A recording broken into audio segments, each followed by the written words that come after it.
reach for the high. Seminole sideline 365. Feel the roar, we're coming alive. Garnet and gold in the battle we thrive. This is our house where legends arrive. Every yard we take, it's blood and sweat. The clock is ticking, no regrets. Victory sent, it's in the air. Seminole pride beyond compare. Seminole sideline 365. Feel the roar, we're coming alive. Garnet and gold in the battle we thrive. This is our house where legends arrive.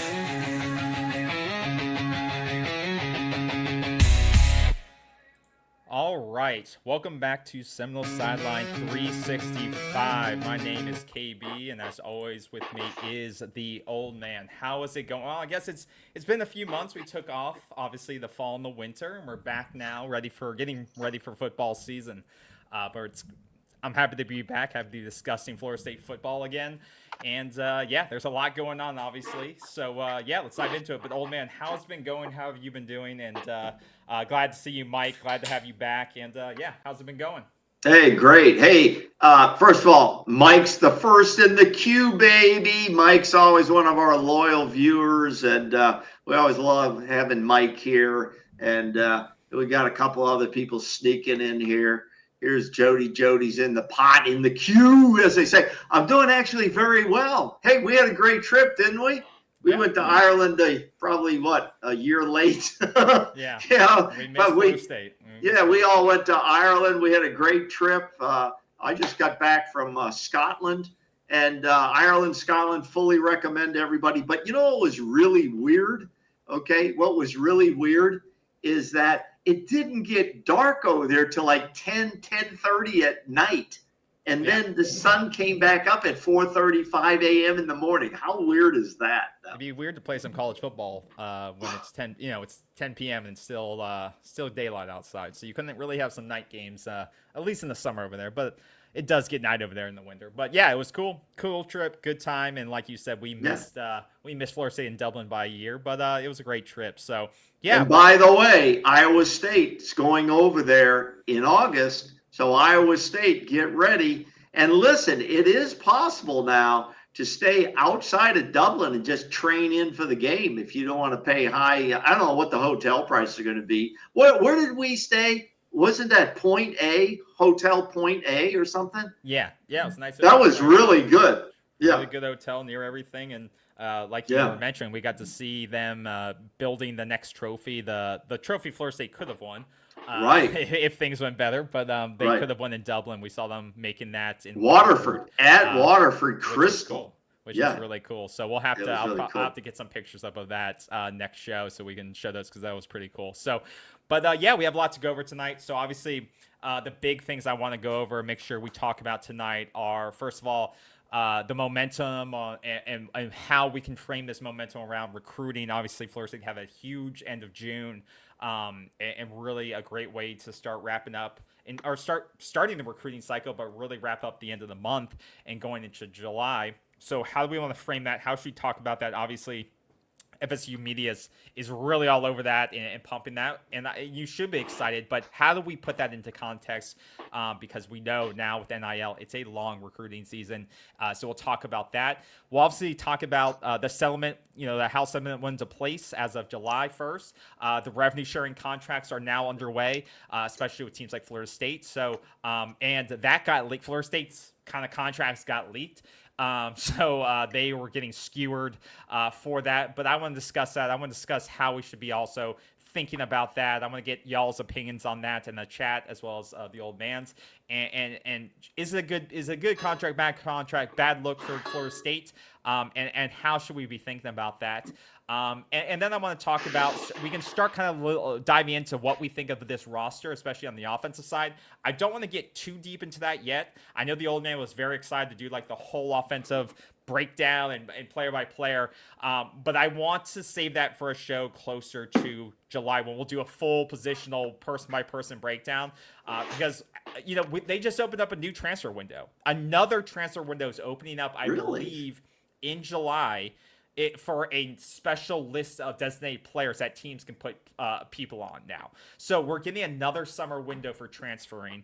And basically, I feel like it should just be 24 hours, 365 transfer windows at this point. Because they said that they were going to be limiting the transfer windows. And now they're opening more windows. And it's just like, it never ends. It's just like, it's the only sports league where basically you can transfer 3/4 of the time of your playing career over the course of the year. It's crazy to me. So yeah, I don't want to talk about this because this roster could change. You could see some people coming and going potentially, but we don't know who's going to get that designation. We don't know who's going to get on that list.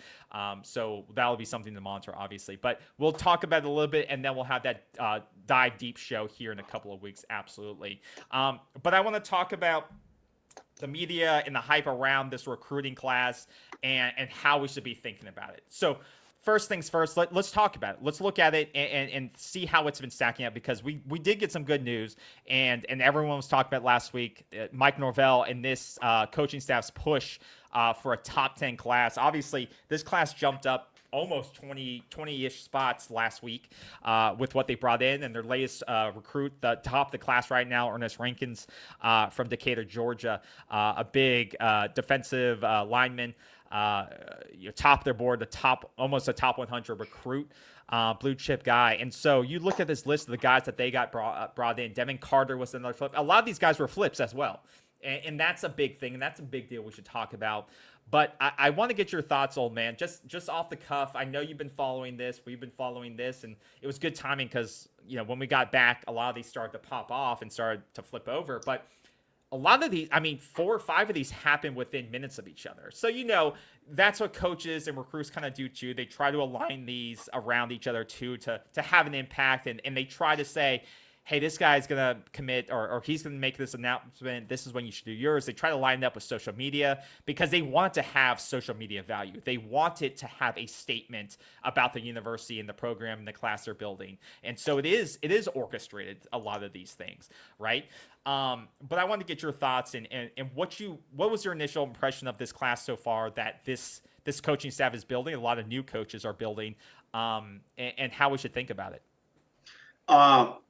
Yeah, I think that's a good entrance into this discussion, which can get kind of complicated and is confusing. And there are two sides to this. There are people who really follow this recruiting side and follow it throughout the year and who's coming on campus and so on. I don't think we lie in that camp. I think we're in the camp where we don't follow it that closely. And that's kind of the way some people are. Okay. And that's one thing. And it's because I believe we're both on the same mindset that these are verbal commitments. Okay. These are verbal commitments. There's nothing in writing on any of these guys. Okay. So my question is, do these guys use this as leverage? Are they using this as leverage to, just like you see in the NFL? Well, I'm going to retire, or I don't want to play for this team anymore. And we have to understand now, this isn't the old style college football. They now have agents. They have support teams. They have people that it's all about the money. And it was really all about the money prior to 1 July of this week, when the House settlement and the new pay caps, basically, let's call them pay caps. I think it's an easy way to say it. I believe it's $20.5 million per this season, I believe, for 2025, that covers all student scholarship athletes, okay, at your university, if your university bought into playing by this rule. Now, these rules were not mandatory, my understanding. However, if your university or state, okay, a state could pass a law, say, well, we're not going to play by that. Well, guess what? I think it's going to make you less competitive in the long run. But my feelings are that these verbal commitments are even looser today than they were in years past. That if the right bags of money are offered to a player, you're going to see about, I'm going to guess 25% of these verbal commitments not show up on your campus.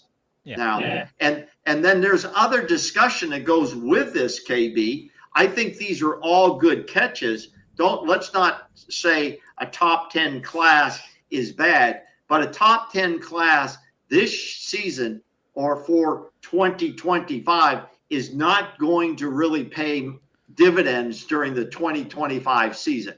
You'd be looking at some of those dividends paying off in 2026, maybe 2027. We've seen what we thought were 4-star guys come in and not make a valuable contribution ever or into the second or third year. That's my initial thoughts. Well, that's kind of the thing. That's why I pumped the brakes a little bit. I pumped the brakes, one, because it is July, and in today's age of settlement or even pre-settlement, with just the age of NIL, like you said, commitments are much looser than they used to be. And you'll see now, guys, they'll release their top 30 schools, and then they'll their top 10, top 5, and then they'll finally commit. And you'll see some of these recruits will commit 4 times before they actually sign the piece of paper. Like literally 4 times from the summer to until December.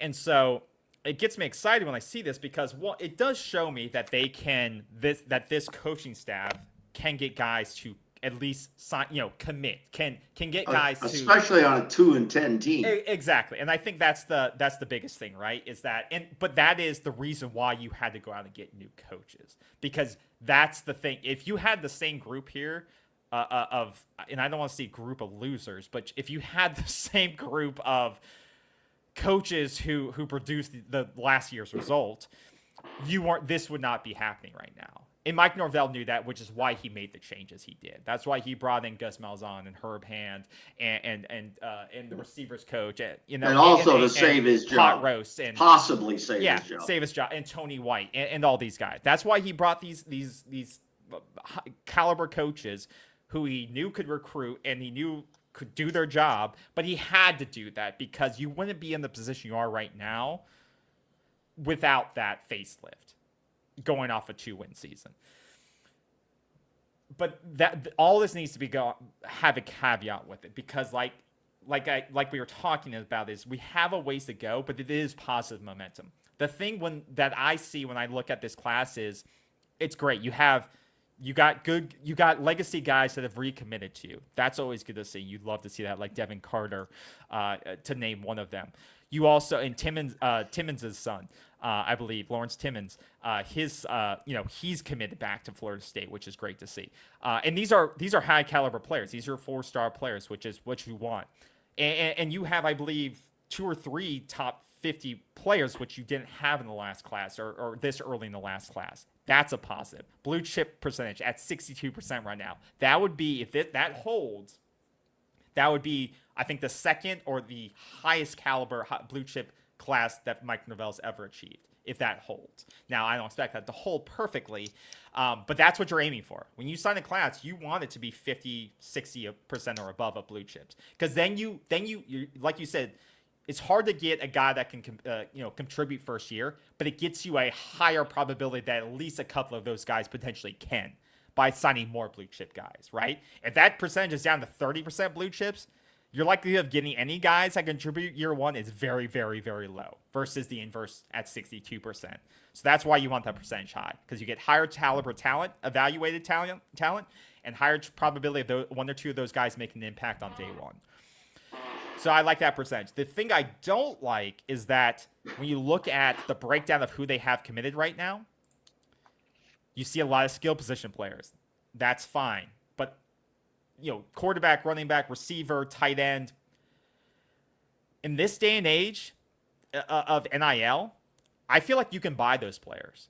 I hate to say that, but I feel like you can buy that talent if you feel like you're missing it. Now, it's good. I think it's good to have some high school guys that you're bringing along as kind of developmental.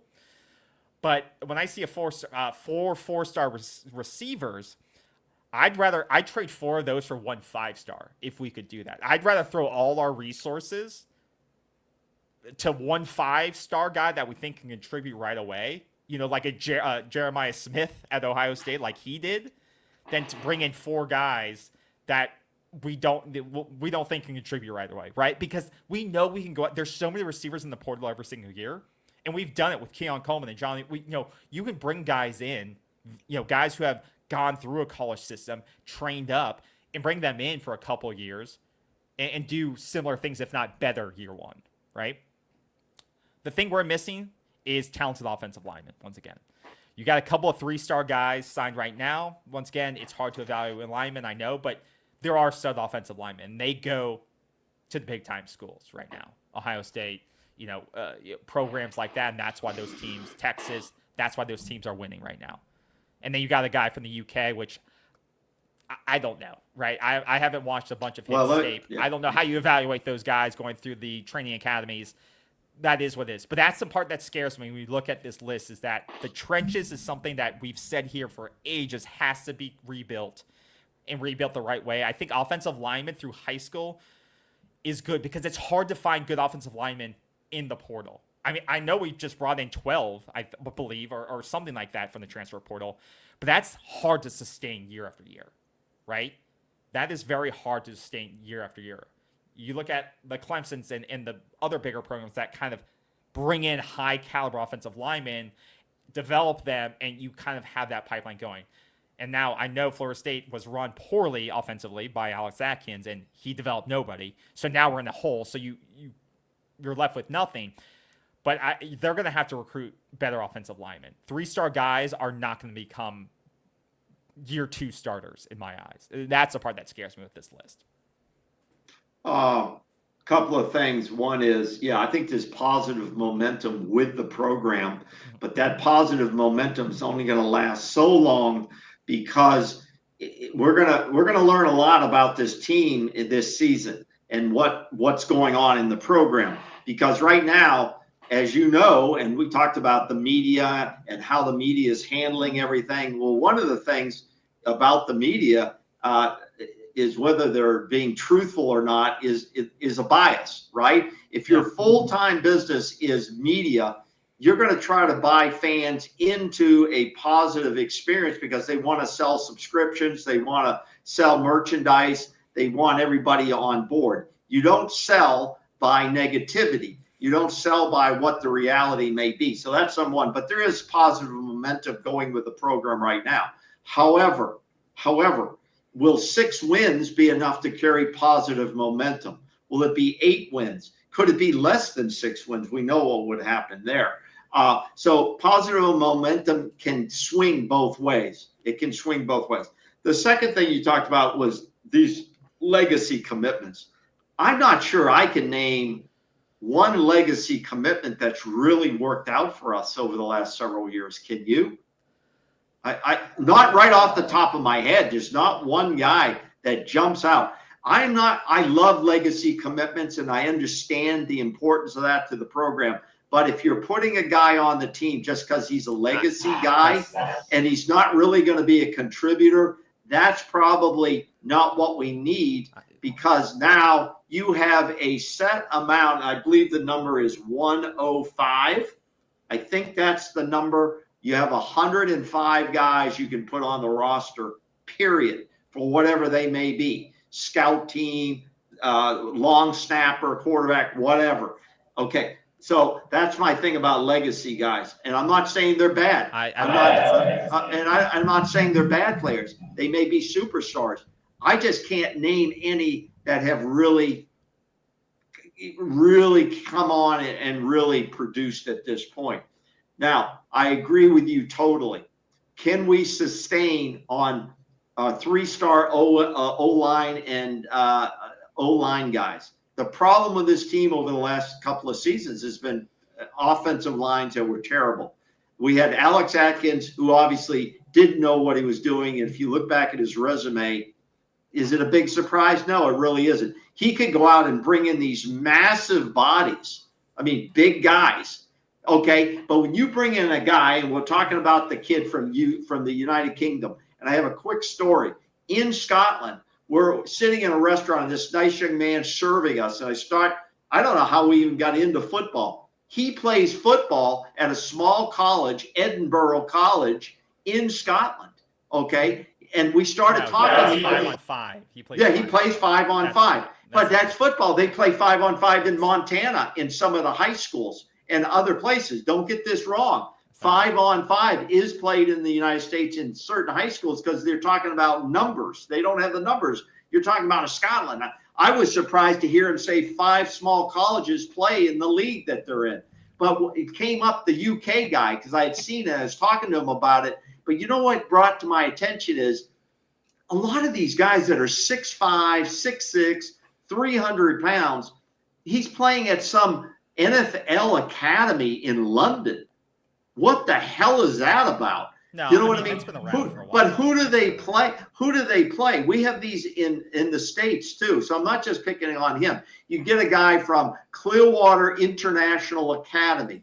He's a huge guy. They're playing against average to sub-average linemen that are never going to see the side of a college football game on the field ever, okay, much less make the team. So the quality of some of these guys who are being recruited as 3 stars are basically projects. So let's say out of every 5 guys or 6 guys you recruit for that position, you're really getting like 1 guy, maybe 1 guy that's going to play for you. Yeah. Remember when we played Clemson, not Clemson, LSU, and they were starting Will Campbell. Remember at one of the tackle spots, right tackle or left tackle, and I think he had a rough night that night.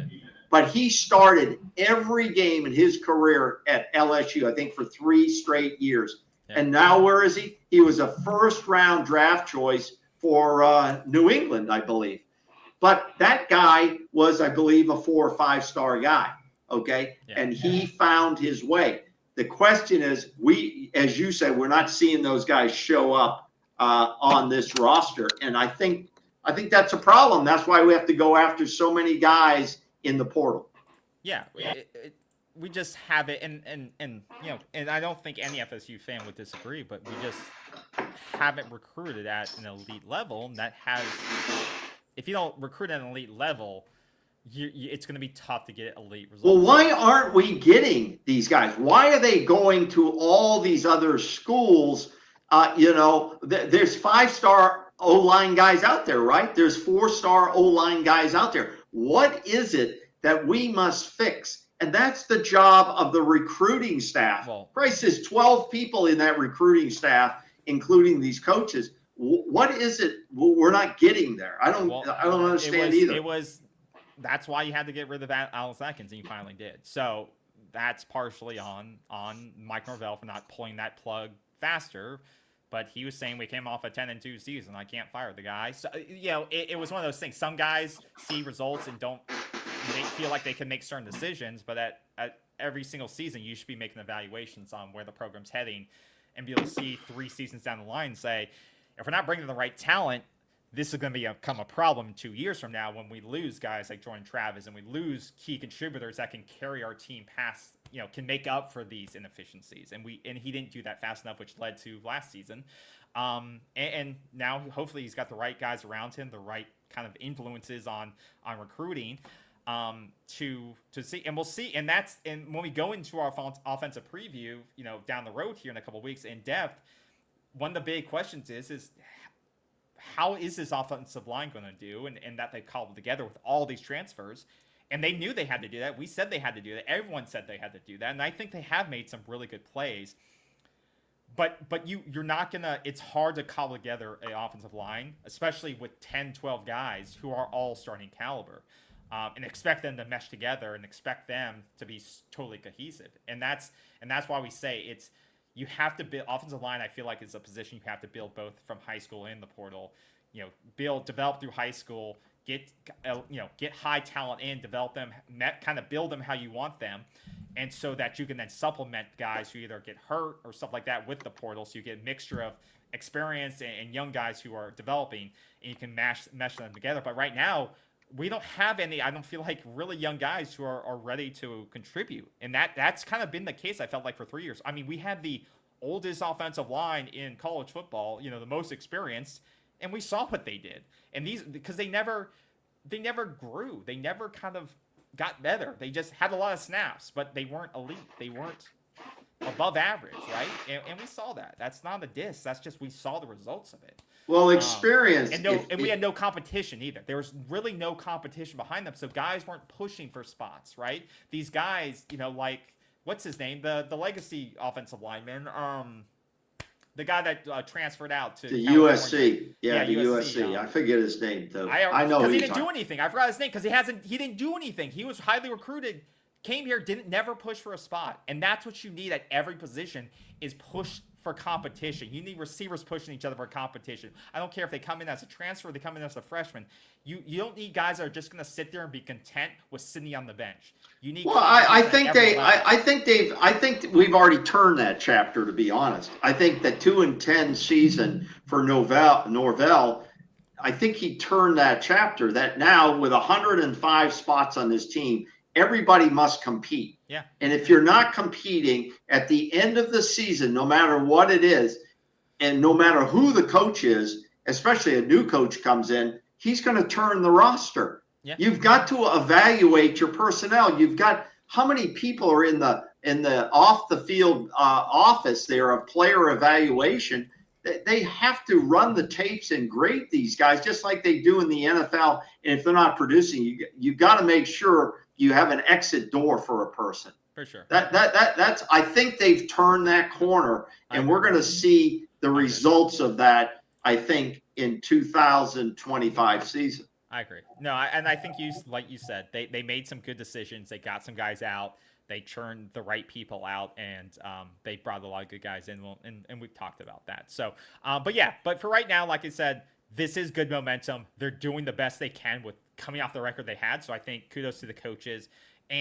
But let's make sure the media, KB, let's make sure the media is not misleading fans either. No. Okay. And saying that these guys are going to make some big contribution coming in, like the guy from the UK here that you have up on the screen, and that we wish him the very best of luck. We hope he does well. I think he's a project. Yeah. Okay. I don't expect to see him on the field for 2 seasons, if then, and hope that these guys all contribute, but they're not going to make a contribution this season.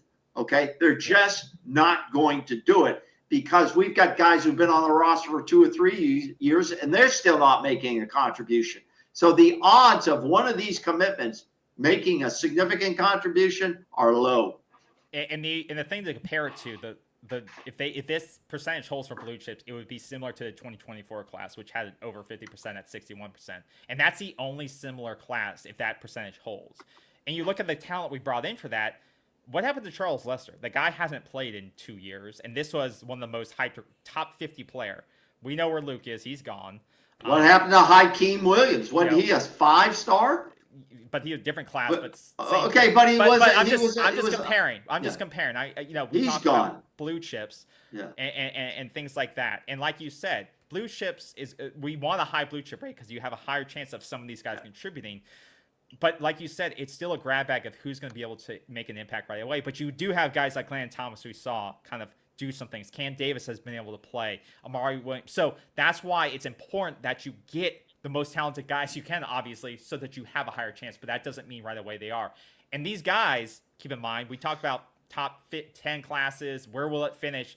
It's not going to finish in the top 10 if we don't win football games. And that's the biggest thing we should all be worried about is how are we going to play against Alabama? How are we going to compete week to week? Because if you don't get 8 or 9 wins, this is not going to be a top 10 class, so we shouldn't even be talking about that. All this momentum is only going to carry over into the fall if you win game 1, you win game 2, game 3. Because these guys aren't going to stick around because they're going to get competing money. And that's where I want to go into the conversation around the new rev share agreements and what got leaked this week. Because I do think a lot of this momentum is on the coaches, but a lot of it is on Florida State being proactive about setting up, putting agreements in places with players. And I think they've been smart about that. But they've gotten a lot of flack for it too. So this week, or earlier last week, it got leaked out. I guess it came out this week. I got the 2 weeks mixed up. But essentially, they came under fire for their contracts. People are calling them out, saying basically they're selling dirty contracts to players because of all the stipulations in their NRL contracts that they're offering the players.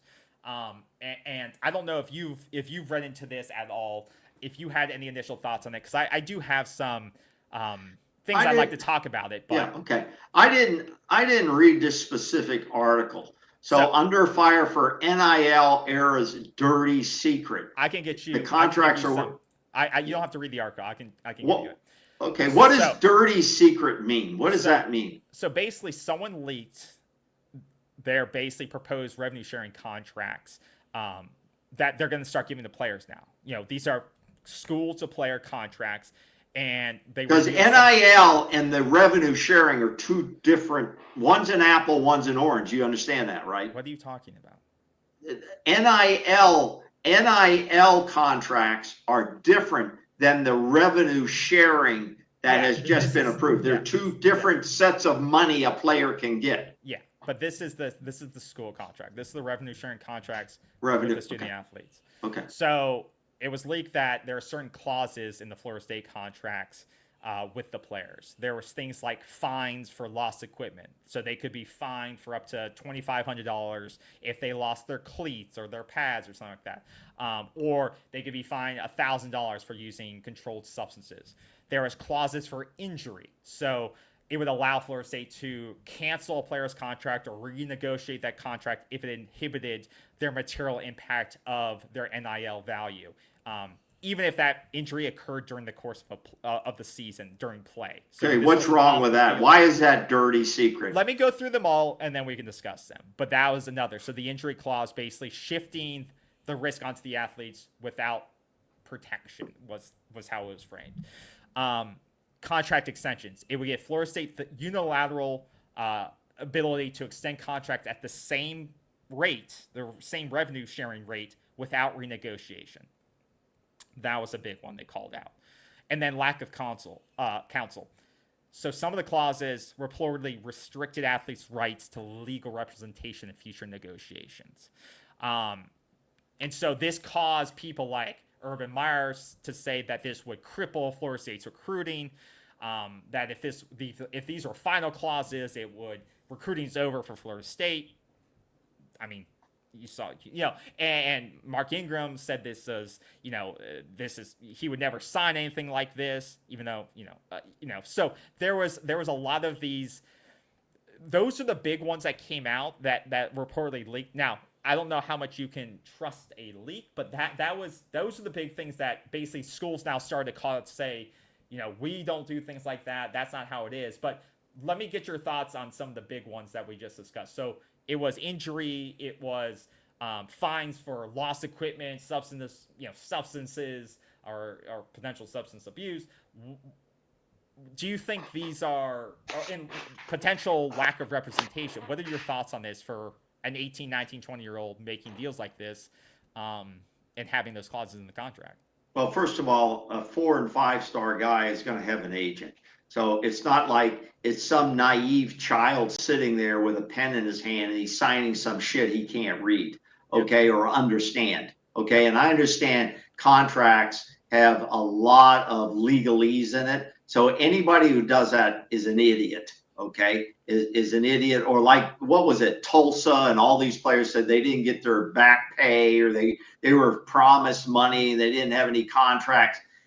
Everything in this world today is about contracts. Yeah. Okay. So I do not have any issues. In fact, I'm a proponent of having clauses inside contracts. I don't care what kind of contract it is, be it sports, be it construction, whatever it is. I don't have any problem with having certain clauses in there that protects the people that are having to pay the money, okay? And you don't think the NFL has clauses in contracts? Sure they do. Absolutely. There's a clause that may say if you bring I don't know, I'm just throwing out words. You bring bad influence onto the program. You do something that embarrasses the program. And in our opinion, you're gone. The contract is null and void. You have, how about at the University of Georgia? When you put in there, if you have a DUI, this is going to affect this contract. If you have 3 DUIs, you have no contract.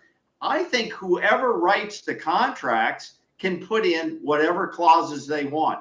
I also believe the person who is going to sign the contract should be given plenty of time to read the contract, ask what questions or concerns they have about the contract, and as you see in most contracts, they can reject it and walk away, go somewhere else.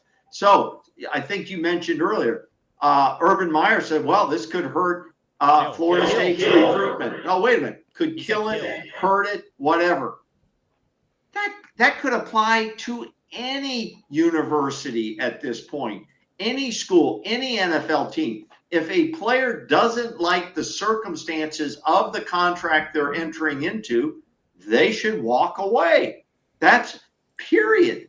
That's just pure business, okay? And I don't, so what would you, if you don't do that, what do you have? Open-ended contracts that a guy can do whatever he wants? A guy could sign for $250,000 for the 25 season, get hurt the first day, okay? Now, I'm not saying you should make the contract void. I don't think that's probably good.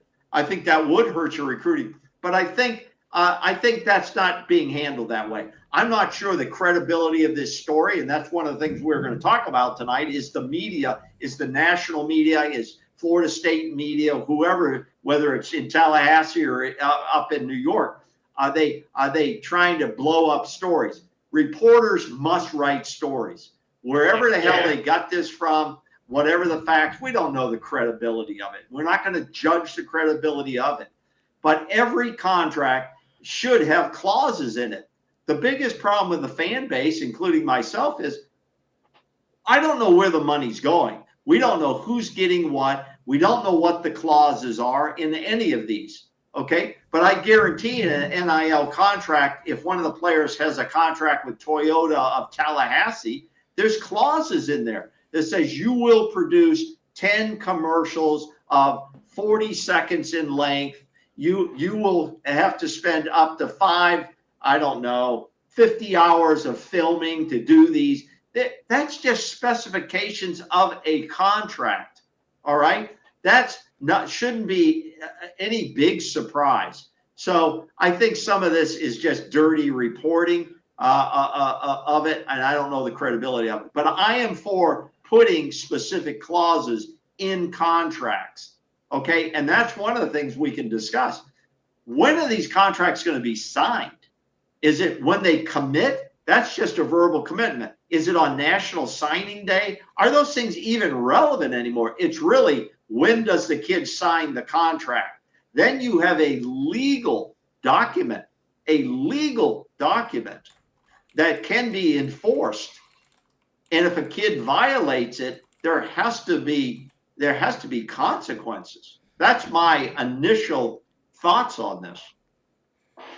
Yeah.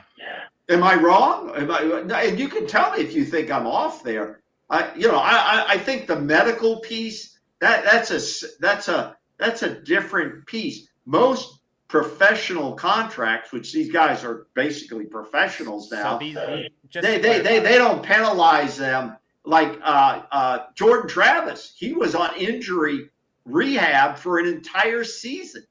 Okay, he was getting paid. Well, they drafted him, so they knew that. Well, that's what I mean. Why wouldn't he get paid? But he signed a contract. Okay, They drafted him. I think this thing about, well, if you hurt your leg, you're just out. We're going to put you on the street. That's bullshit. That's not going to happen. Yeah, no. That's not going to happen. So to be clear, the contracts aren't signed at commitment. There is no commitment. They're signed after official enrollment. So yeah, you exactly. The guys that committed this week aren't signing deals. No, They'll be assigned those are basically meaningless. after They're they meaningless. get aid documents and enrollment. And potentially we'll do it on NIL day, stuff like that. But Now NIL day, NIL and revenue sharing are two separate yes, I know deals. they're separate, but Every they're typically executed upon enrollment. They're yes. the same type of thing. Let me just clarify. My understanding. Tell me if I'm wrong. There's going to be I think the number is 105 spots on a roster for football. 105. Each sport now has a set number of positions. 105. All of those people will get paid. Okay, all of them. The long snapper, the punter, up to the quarterback. They can be different amounts. They don't have to be equal distributions, obviously, but you only have so much money to play with. And it's not 20.5 million for football. It's probably going to be what? 60% of 20.5 million for football, 60%, let's say. So then they're going to have to break it out. Quarterbacks get so much and so on, down, but everybody's going to get paid. Now, 105 guys aren't going to have NIL deals. Maybe 25%, maybe less than that, 10% may have NIL deals with Toyota of Tallahassee, okay, or Pizza Hut, whatever it is. They're two separate banks for people to get paid in. Yeah. Okay. So things to address here is that obviously Florida State's using that $22.5 million budget allotment to start recruiting guys with. Now, like we said, no one can sign things, but on these recruiting visits that a lot of these guys who committed are coming on the months before they came and committed, they're using these visits now to negotiate terms. And now negotiations, and that could lead to a commitment to say, hey kid, hey Devin Carter, if you come here and flip from Auburn, this is what we're going to be able to offer you. Here are the terms, here are the conditions, here the and if you stay with us and stick until December, this is what. But that is probably a starting point. Someone commits, these are the terms. Those terms probably are going to change a couple of times between just July and December. That would be what I assume, because once again, nothing's signed. Now, so that's one thing. I absolutely believe that either a recruit release these terms, or another school like Auburn was told, or some other, someone who lost a recruit, someone was negotiating with them. So, for example, recruit A is at Auburn's going to flip to Florida State. Auburn says, how much are they giving you? What's the terms of it? It's X, Y, and Z. This is what the contract looks like. Can you match it? Or Auburn says we can't, but now they have the details. They leak it out there to use that as a recruitment, kind of recruit against Florida State, regardless of what you think of it. They want to frame it as Florida State's limiting the athlete. They're penalizing the athlete. There's too many terms in it, when Florida State's clearly said that each deal is unique to the athlete. Which I believe should be. Yeah, which I believe should be. Cookie cutter Microsoft dog that they just give to a player and they sign it. Right. Every deal is going to be tailored, because quarterbacks, Right. I've already said this, quarterbacks are going to make the most money. Right. And it's going to go from there. Right. So obviously there's going to be different, it's going to be all unique, and to think that all these clauses are going to be in every single statement is ludicrous, and it is just to frame, it's just to negative recruit against Florida State. So I 100% believe it was leaked by a school. They got it from another recruit, and I don't think the recruit did it maliciously. I think the school took those things, though, and then leaked them out there through their media ties. I agree with you that I think it's smart on Florida State's behalf to try some of these things and to see what sticks and what doesn't. I think that, like you said, the ability to the unilateral negotiation to lock a player in for multiple years is smart. I think it's smart for the school and smart for the player, because one, you can keep that kid for 2 years, locked in for 2 years at this rate. And that kid also can potentially have, if he, depending on the clauses and the contract structure, if he's getting paid $2 million for 2 years, and he's, in his performance doesn't, regardless of performance, if he doesn't, if he doesn't pan out, whatever, well, he's locked in depending on how he structures his deal. But you could get more retention out of players if you do, those unilateral multi-year deals. And I think that is attractive to both a player and coaching staff, because then they don't have to dip into the, have to recruit, don't have to worry about replacing that guy out of the portal. If he does perform well, if he does develop, then you get 2 years out of him and you don't have to replace him. So things like that, I think, are positive. Other things like, fines for XYZ, I think that's accountability things. If a kid is balking at, I'm going to get fined if I smoke weed in the locker room, well, then I think there's potentially some red flags there. I'm okay with Why? that. If I'm not smoking, yeah, that's what I mean. If I'm not smoking weed, that would be a that doesn't even, it's not applicable to me. Because if I smoke weed in my office, I'm getting fired from my real job, so it's no different. You're just getting fined. So things like that, I think, are there just to maybe see how the player reacts to it. But I don't think those are things that's going to negatively recruit against Florida State. I think that's a little dumb. And once again, I think, not necessarily these terms didn't necessarily apply yet to these current recruits who are committed because they haven't signed anything yet. But if these are so bad and framed as the media is framing them right now, these guys wouldn't have even committed. They would have said, nope, I'm not dealing with this contract structure. You guys are idiots. It's too restrictive or it's too university favored. I'm not even going to commit to you guys because I don't like the terms you're even putting out in front of me. That's why it doesn't match up. That's why the media narrative of Florida State is they're taking advantage of athletes and these contracts have never been seen before and the likes of sports. That doesn't match up with the commitments they're getting, right?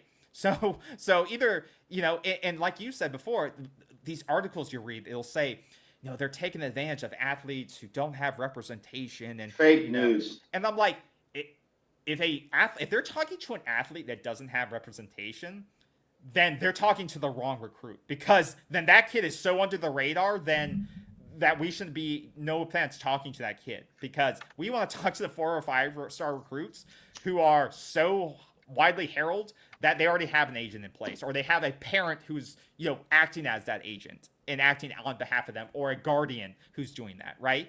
The guys that don't have agents are the guys who don't expect to go somewhere, most likely, at this point. So, that kind of negative recruiting pitch, I don't think matches up either, right? Like you said, most of these guys have a guardian or an agent who is looking over them. Now, they're not always great agents and they're not always great guardians, but they do have someone there. And I don't think the university is looking to screw every kid, because that will blow back on them. If they are signing predatory contracts, you think Florida State wants that to happen, where they get all this negative PR because X kid breaks his leg and they cut him the next day? No, they don't want that. You're exactly right. They have no history. Florida State has no history of screwing people over as scholarship athletes, even before we had NIL or any of this. The kid from Destin Hill, right? Yeah. How long did they wait on this guy? Yeah. They waited 2 or 3 years and did what they thought he was a talented kid, obviously, and did the right thing. It didn't work out. They have no history of this. I don't put a lot of credibility into this article. But my first question in my mind is, when did this article come out? July 3rd. July the 3rd.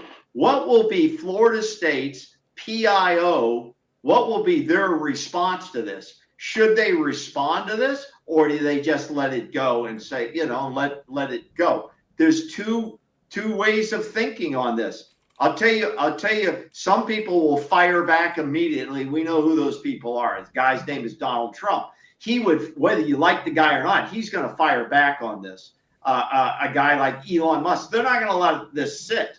Okay. Will Florida State fire something back? They did. They already have.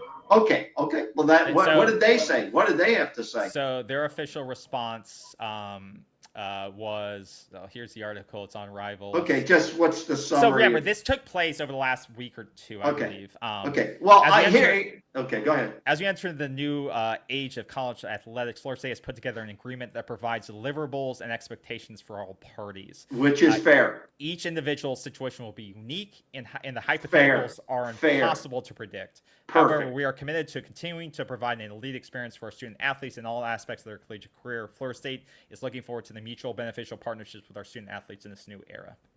That's fine. That's good. I don't have, as I say, I'm glad they responded. I'm glad you have to issue a response. There is no problem. Listen, we've been saying for 2 to 3 seasons, I can't remember. This is going towards an NFL model, period. And NFL models have contracts with players. The contracts with college football players, including Florida State, will start to resemble contracts of NFL professional players. All professional players work under some type of contract. You'll see guys that have been working in NFL contract offices, okay, in the front office of the general managers, of the GMs. They're going to start to matriculate down into the college ranks, just like coaches are. Alford worked at the NFL level. Okay, this isn't something new. He doesn't stay up late at night thinking about this. Okay, they should be individualized. Why not put incentives? Can we put incentives in there? If you catch 25 balls in this season and you get an incentive. If you catch so many touchdowns, you get an incentive. Running back, you score, you get so many yards, you get an incentive. A lot of contracts are incentive based. And who does that protect? It protects the payer, and it gives the incentive and motivation to the payee, okay, being the player. There is absolutely nothing wrong with this stuff. And the stuff about medical, you're going to be put on the street if you break your leg, is bullshit, okay? That's not going to happen because that would destroy your program. But by having good, fair contracts that are easy to understand by players, there's absolutely nothing wrong with that. And any university who doesn't have that as a deliverable is making a big mistake. There will be lessons learned by all these universities of how this is done. But writing solid contracts is business as we go, period. Yeah. But it's been funny to watch the response. Like this lawyer, he said it was one of the most unconscionable contracts I've reviewed in 15 years. Yeah, some nickel and dime lawyer that's, he must give me a break. What's he in, family law? I don't know, but give me a break. This is what it looks like. So. Yeah, of course. Yeah. Give me a break. Okay, I mean, that's not, listen, this isn't something that has never been done before. It's crazy. I think what I object to is we don't get to see the bottom line of the contract. I don't give a shit about that. I do. I like to see where the money's going. You don't see a lot of financial contracts. No, I understand. I understand. That's why you're so bothered by that. Well, you see it in pro ball that the guy just signed a contract for X amount of money. I mean, you see that. But you don't see the terms. You don't see the finer terms. I don't see the 10 pages of terms. Yeah. No, but we do see some numbers because otherwise, all we do is in college football across the country, people throw out numbers. Well, Arch Manning, he's getting $5 million for this season, which I think is bullshit. I don't think that's happening. I think this is all blown up, and agents are great at doing that. And that gets back to the contract of Mike Norvell. Remember when he went 13-0 and the Alabama job was open, and all of a sudden, how do you think Mike Norvell ended up with $10 million contracts per season? He got it because his agent was smart enough to negotiate and use leverage to get that. So why shouldn't players be in the same contract market as the coaches are? They should be. There's no difference. There's a coach and there's a player. They each have contracts, period. That's how it works. Okay, this isn't rocket science. It's just new to college football, but it's not new to the world. It's not new to sports. It's not new to professionals. But as you said, and I agree, any kid who shows up and doesn't have some knowledge of what he thinks he's worth, and he doesn't have the right representation, he's a fool. Yeah.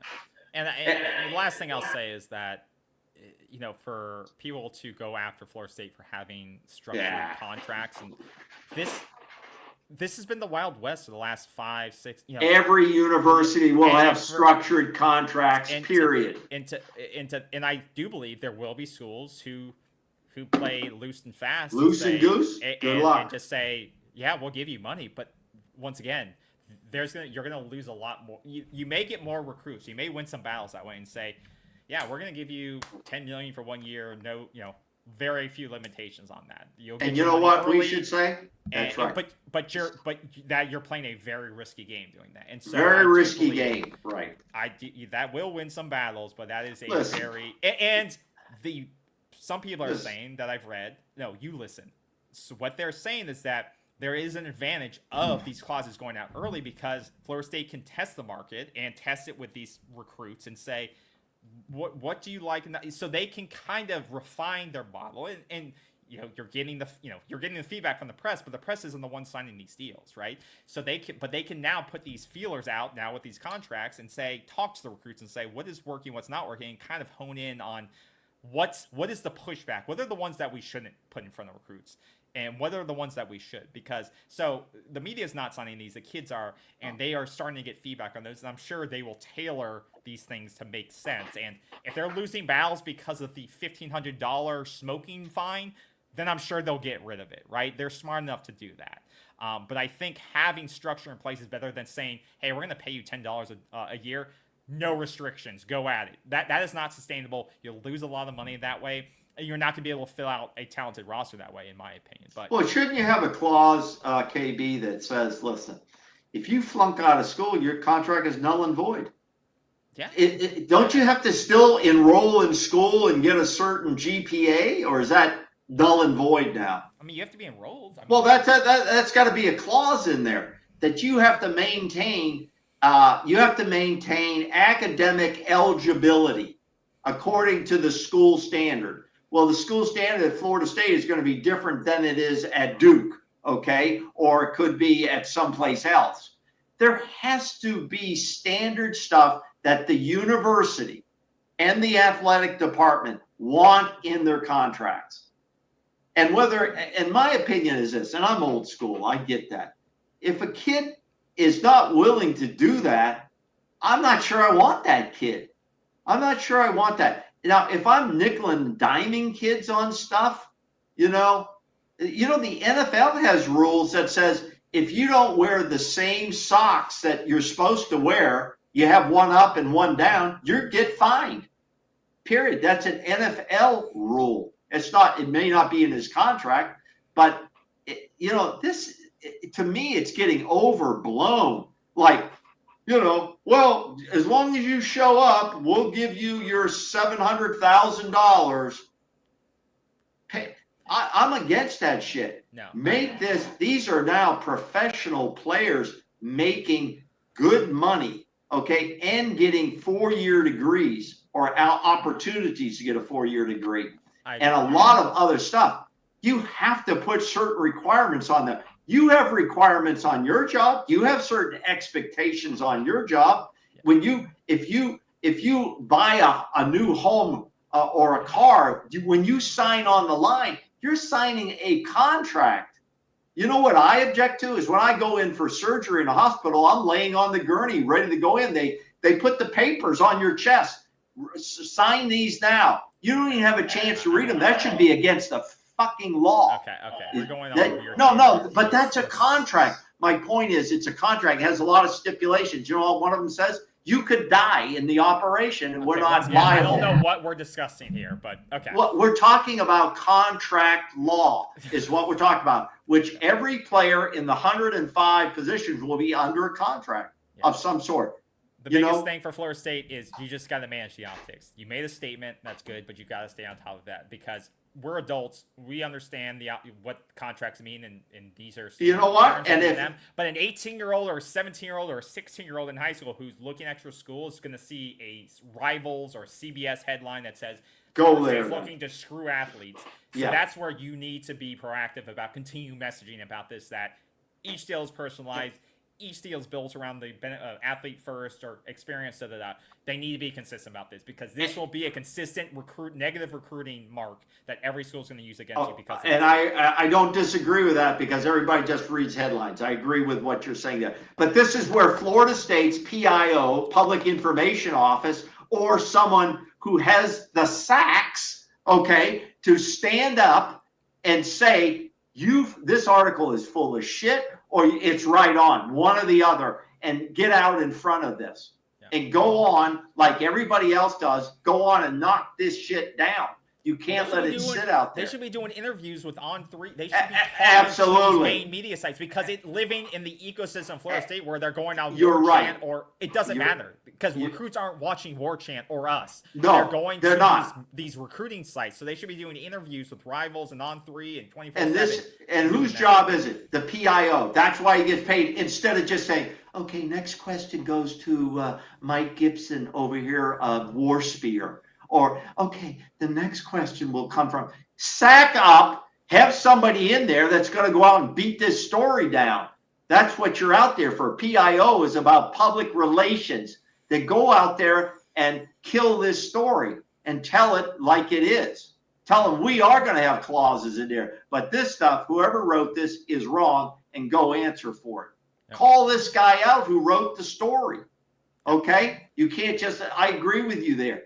It can. They'll other recruiters for other universities will say, well, look what they're doing. You better be careful when you go down there. Yep. And if I'm Mike Norvell and coaching staff, I am riding the PIO right now. If I'm Alford, I'm on the PIO saying, how are you going to handle this? You can't let shit like this go. I would assume they have a PR firm too that they work with. But. Well, you know what? They better get it underway and get it going right now. So I do agree with you on that. But I am not against having very specific clauses in individual contracts as well as incentive-laden contracts. All right. I'm all for that. All right. Last thing I want to talk about here is... God, the time goes by so fast. ACC legal settlement conference realignment. So they did announce that for the fiscal year 2025-2026, obviously the exit fee for the ACC is dropping for Florida State, Clemson to $165 million next year or this upcoming year. Dropping by $18 million annually, and then to $75 million in 2030-31 season. But the biggest thing that we want to think about is that the revenue share has changed, right? So with the agreement that came into place, revenue distribution is now 40% of the multimedia contract money is being split among ACC schools, with the remaining 60% allocated on football. And for 75% of that 60 is football. The other 25% of that 60 is TV basketball, but it's based on TV viewership, right? So 40% of all the revenue is split evenly. The other 60% is going to be based on viewership for football primarily, and then basketball, men's basketball. So these are obviously wins for Florida State and Clemson. Once again, to kind of lower the fee, but also to get more of the pie. Now, obviously, TV ratings were a little bit down for Florida State when you win 2 games, but hopefully that's a blip on the map because consistently they're top 1, top 2 with Clemson in TV, TV rankings and prime time stuff like that. So I think that's a big win. But once again, it all comes back to winning. It all comes back to putting yourselves in position to be in prime time slots, right? You start with Alabama. You win that game, you're going to want to be flexed into more primetime slots, right? And a lot of those games, I think more than half of those games are still in where we positioning teams, right? So this is big for Florida State. It's big for the program, obviously, for this revenue and trying to survive in the ACC revenue-wise. So the more you can get in that prime time, the more you can win. It's going to put you in a better position to either exit or just stay afloat with his current model. But there is some win there for Florida State and Clemson. And looking forward towards 2030, I think is the most realistic time period when there could be an exit. But any final thoughts on that? No, I agree with everything you have to say there. Really don't have much to add to that. I still see as Florida State must get out of the ACC. I saw some revenue streams, how they stacked up in the top 20, and they were very low in terms of overall money coming in compared to some of the other bigger programs, which tells me they need to get out of the ACC. So whenever that is, to me, sooner the better. And so I don't have much else to add beyond that at this point. Yep. Getting prime time, though, that's the only thing that can help you this year. It's all about money. It's all about money and TV. Now it's even more about TV because you're getting more if you're on TV. Exactly. And that's why you're starting to see teams do better scheduling. Nobody wants to see you play East Tennessee State. Nobody wants to see us play Kent State. Nobody wants to see us play East Texas A&M at Arlington. I mean, it's just, these are, the people aren't that interested in those. But you're seeing the top 10, top 15 D1 programs, Power 5 programs really start to amp up their schedules somewhat. All right, cool. I think that's going to do it. Anything else you want to wrap up with? Good. No, I just want to say congratulations out to Link Jarrett and his baseball program. They had an amazing year. They're restocking now. They're really starting to restock from the portal. They've gotten a few pitchers out of there. I think is really going to help the team. And that program's on the up and up. One of the things they're talking about there is what do we do with Hauser Stadium? We need to bring that into a 2025, 2030 type look. We don't have any bleachers in the outfield. There's a lot that can be done there. So I think they're taking a look at that of how they can financially do that, because this is a first-class baseball program, and Link Jarrett is the right guy for the right job there. Coach Alameda with the women's softball had a good season. They got knocked out a little bit earlier, but they were a little weak on the pitching side. So I think she's gonna get some transfers in there. And then the basketball program is a total unknown, kind of like our football team at this point. But that's going to be very interesting to watch too. Yeah. But other than that, a lot of stuff going on, and I'm glad we're back on the air. And I'm glad to see some of our fans in here, and we're going to have some fun moving forward. There's so much to talk about. Absolutely. A lot of things to keep watch on. Like I said, new recruits coming, potential, this summer portal thing going on. I don't know what Florida State may do. It'd be interesting to see if they do anything, if they cut, if they shed, if they bring more guys in. We'll see about that. Like you said, the roster limit is interesting. And yeah, we'll have a lot to go over. So we'll try to continue to do weekly shows leading up to kick off. Yeah. And that will be opponent previews. That'll be season. We'll do our schedule preview show. We'll do our record. Go down the schedule and give our prediction. Yeah. Way off last year, but we'll try to do better this year. And then we'll do our positional preview shows as well. And I'm already predicting a 6-win season already. Okay, well, I guess you don't need to tune in, guys. Thanks a lot. No. A 6 wins for sure. Okay. For sure. Good. All right. Well, thank you all for coming by, whether you're watching live, watching late. We appreciate it. Have a great 4th of July. Love the new song, too. Watch your fingers. Ooh, yeah. Be careful with the fireworks. And if you're in the fire zone, be extra careful. Don't light them. But have a good one, guys. Stay safe out there. Thank you for coming by, and we will see you on the next show. Take care. Be well, and we will see you soon. Ring that bell.